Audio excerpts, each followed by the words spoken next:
Assalamualaikum warahmatullahi wabarakatuh. Hai anak-anak sahabat SD, sudah siap dan semangat ya belajar bersama Bu Sarah? Kali ini kita akan belajar tematik kelas 4, yaitu tema 5, pahlawanku, subtema 2, pahlawanku kebanggaanku, pembelajaran ke-1. Sebelum memulai pembelajarannya, kita berdoa terlebih dahulu. Tujuan pembelajaran ini sebagai berikut.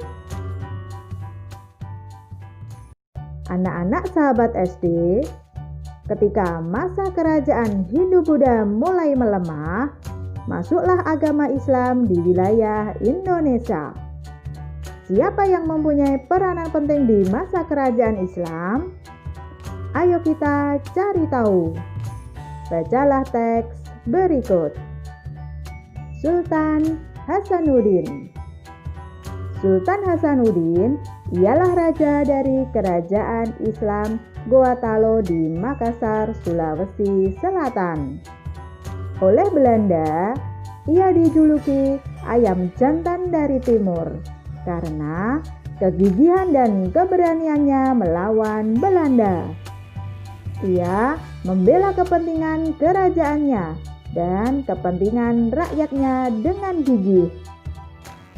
Ia berusaha menegakkan kedaulatan dan memperluas wilayah kerajaan. Ia berhadapan dengan Arupalaka, Raja Bone yang dibantu oleh Belanda.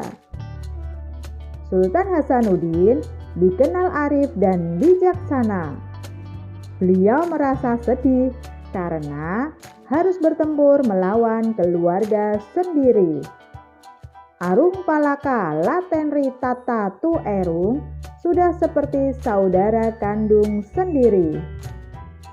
Sultan Hasanuddin mempertimbangkan bahwa pertempuran darah di kalangan orang Makassar dan Bugis harus segera dihentikan.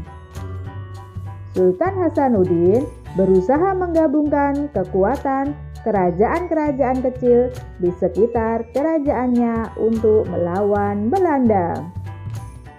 Karena perjuangannya dan jasa-jasanya, nama Sultan Hasanuddin diabadikan sebagai nama jalan dan universitas di Makassar, Sulawesi Selatan. Pemerintah bahkan menganugerahkan gelar pahlawan nasional kepada Sultan Hasanuddin. Setelah wafat, Sultan Hasanuddin dimakamkan di kompleks pemakaman Raja-Raja Goa di Sulawesi Selatan. Kompleks pemakaman Raja-Raja merupakan peninggalan sejarah yang perlu dijaga kelestariannya. Kompleks pemakaman ini pun dijadikan objek pembelajaran sejarah bagi bangsa Indonesia. Setelah membaca teks tersebut, apa yang kamu ketahui tentang Sultan Hasanuddin? Berikut ini informasi yang sudah diketahui tentang Sultan Hasanuddin, yaitu Sultan Hasanuddin berasal dari Makassar. Sultan Hasanuddin adalah raja kerajaan Gorontalo. Sultan Hasanuddin dijuluki ayam jantan dari timur. Sultan Hasanuddin berani melawan penjajah Belanda. Kita sudah menuliskan informasi yang sudah kita ketahui tentang Sultan Hasanuddin. Tentu saja masih banyak informasi yang belum kita ketahui.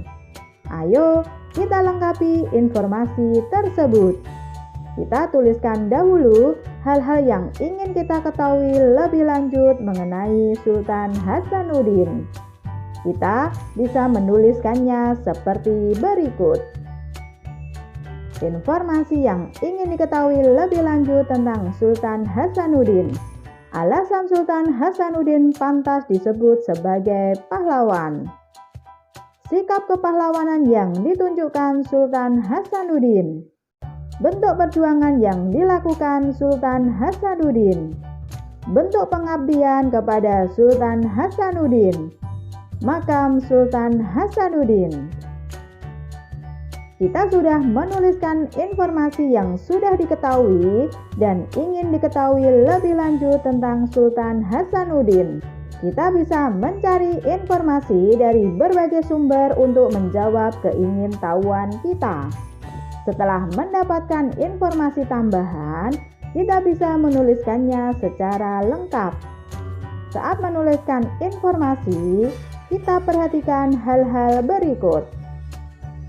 Hal-hal yang harus diperhatikan saat menuliskan informasi. Menyebutkan fakta-fakta yang ditemukan. Menyampaikan informasi secara runtut. Ejaan yang digunakan harus benar. Menuliskan informasi secara lengkap. Berikut ini merupakan contoh teks dengan informasi yang diperoleh dari berbagai sumber. Informasi berikut telah dituliskan secara lengkap dan urut. Ayo kita perhatikan setiap informasi yang diperoleh pada teks berikut secara seksama.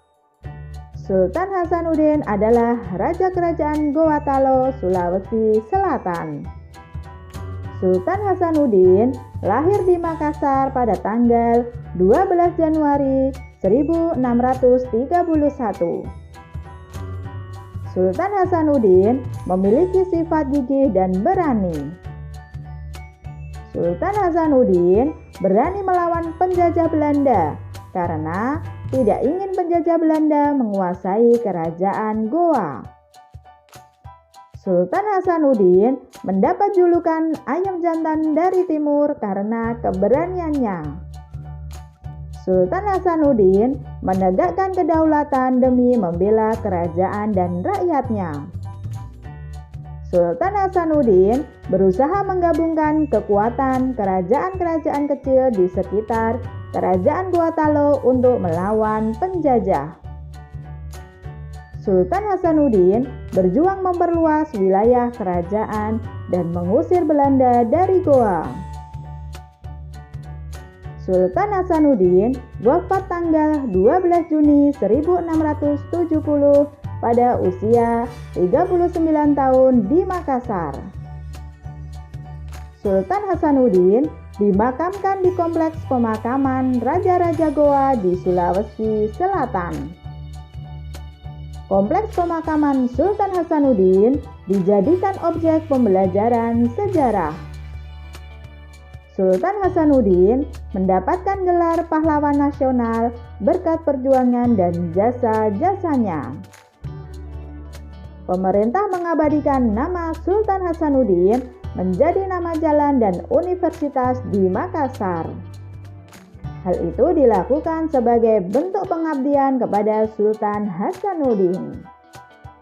Dari perjuangan Sultan Hasanuddin, kita belajar tentang keberanian dan kegigihan dalam melawan tindakan yang salah dan sewenang-wenang. Sultan Hasanuddin berusaha untuk melawan kesewenang-wenangan Belanda. Perjuangan beliau layak diteladani dan diberi penghargaan. Berbagai peninggalan Sultan Hasanuddin juga perlu terus dilestarikan sebagai pelajaran bagi generasi berikutnya. Bangsa yang besar adalah bangsa yang menghargai jasa para pahlawannya. Bagaimana cara kamu menghargai jasa para pahlawan? Berikut ini beberapa cara menghargai jasa para pahlawan. Menganugerahi gelar pahlawan nasional. Pahlawan nasional dari masa Kerajaan Islam Indonesia antara lain Pangeran Diponegoro, Sultan Hasanuddin, Sultan Iskandar Muda, Sultan Ageng Tirtayasa. Memakamkan pahlawan di tempat terhormat, yakni di Taman Makam Pahlawan. Taman Makam Pahlawan di Indonesia antara lain Taman Makam Pahlawan Kalibata, Jakarta, Taman Makam Pahlawan Kusuma Negara Yogyakarta. Taman Makam Pahlawan 10 November Surabaya. Mengabadikan nama para pahlawan sebagai nama jalan atau gedung. Contohnya, UIN Sunan Kalijaga Yogyakarta, Bandara Sultan Ba'abullah Ternate, Bandara Sultan Hasanuddin Makassar, Jalan Raden Patah di beberapa kota di Indonesia. Membangun tugu peringatan, monumen atau patung untuk mengenang dan menghormati jasa para pahlawan. Contohnya, Monumen Pangeran Diponegoro Sasana Wiratama di Tegalrejo, Yogyakarta. Patung Sultan Hasanuddin di Bandara Internasional Sultan Hasanuddin Makassar. Monumen Renungan Bung Karno di ND Pulau Flores. Memperingati peristiwa-peristiwa penting dalam perjuangan bangsa. Contohnya, memperingati Hari Kartini tanggal 21 April. Memperingati Hari Kebangkitan Nasional tanggal 20 Mei. Memperingati Hari Kemerdekaan tanggal 17 Agustus. Memperingati Hari Pahlawan tanggal 10 November. Sepulang sekolah, Beni menceritakan kepada kakeknya kisah perjuangan Sultan Hasanuddin. Beni bertanya kepada kakeknya, bagaimana cara orang zaman dulu berkomunikasi ketika berperang? Beni sangat tertarik dengan cerita kakek tentang penggunaan cahaya sebagai alat komunikasi. Kakek mencoba menggambarkan proses berkomunikasi menggunakan cahaya dan cermin. Arah berkas cahaya berkaitan dengan posisi cermin dan sumber cahaya. Amati gambar tersebut. Amati pula gambar skema pantulan sinar matahari pada cermin datar.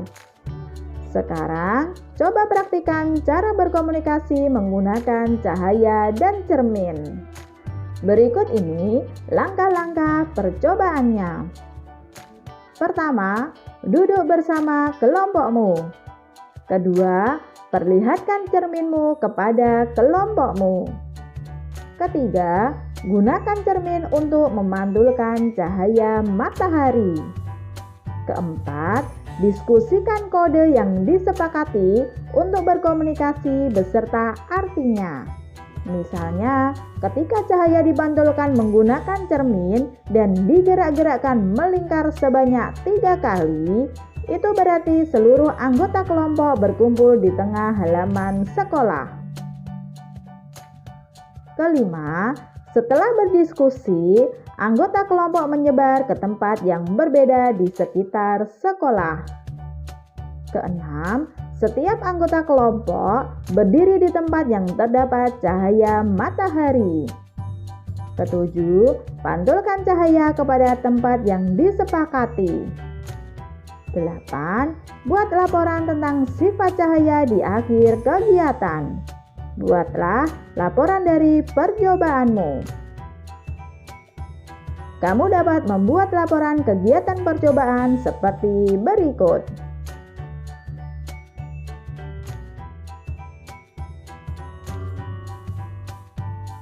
Kegiatan percobaan tersebut membuktikan bahwa cermin dapat memantulkan cahaya matahari.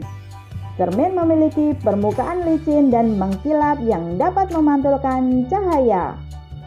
Sinar matahari ditangkap dan dipantulkan oleh cermin ke arah dinding.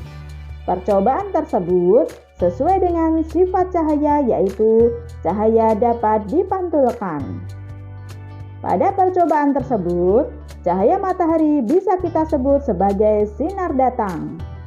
Sinar datang dapat memantul dengan sempurna karena mengenai bidang pantul yang licin dan mengkilap seperti cermin.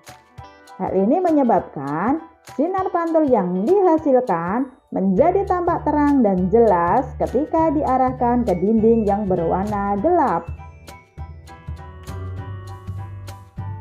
Wah, menarik sekali belajar tentang perjuangan pahlawan. Aku ingin tahu pahlawan-pahlawan lain yang ada di Nusantara. Berikut adalah raja pada masa pemerintahan kerajaan Islam.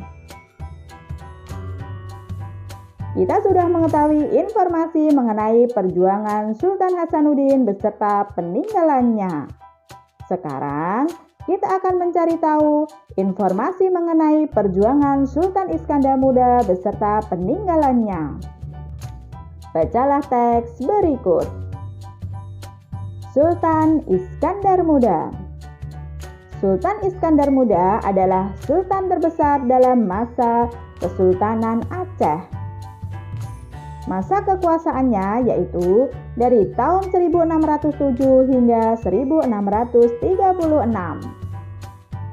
Sultan Iskandar Muda lahir di Banda Aceh pada tahun 1593 dan wafat pada tahun 1636. Pada masa kepemimpinannya, Kesultanan Aceh mencapai puncak kejayaannya yang mana daerah kekuasaannya semakin besar dan reputasi internasional sebagai pusat perdagangan dan pembelajaran tentang Islam. Selama masa kepemimpinannya, Sultan Iskandar Muda selalu bersikap adil dalam menegakkan hukum, serta lebih mengutamakan kesejahteraan rakyatnya. Nama Sultan Iskandar Muda diabadikan sebagai nama bandar udara, yaitu Bandar Udara Internasional Iskandar Muda di Aceh. Sekarang, coba tuliskan apa yang ingin kamu ketahui lebih lanjut tentang peninggalan Sultan Iskandar Muda. Untuk menjawab rasa ingin tahumu, kamu bisa mencari jawabannya dari berbagai sumber. Selamat mencoba! Kita tahu kerajaan-kerajaan Islam di Nusantara mewariskan banyak peninggalan bersejarah. Peninggalan-peninggalan tersebut masih mempengaruhi kehidupan masyarakat setempat hingga saat ini. Misalnya, Masjid Jami, sebuah peninggalan kerajaan Ternate dan Tidore berbentuk bangunan.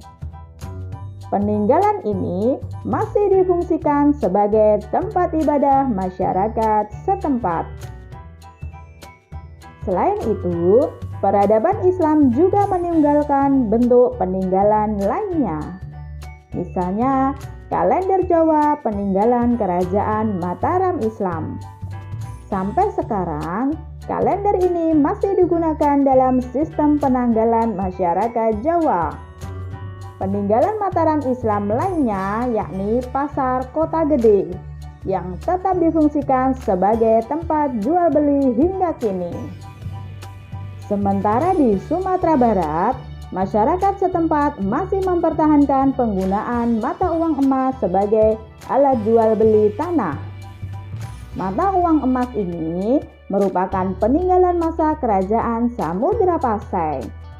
Mata uang emas menggunakan satuan emas dengan nilai 1 emas sama dengan 2,5 gram emas. Selain 3 kerajaan tersebut, kerajaan-kerajaan Islam lainnya juga mewariskan berbagai bentuk peninggalan bersejarah. Peninggalan bersejarah dapat berupa masjid, makam, keraton, benteng, karya sastra, dan seni, budaya, serta senjata kuno. Semua bentuk peninggalan tersebut masih memiliki pengaruh bagi masyarakat.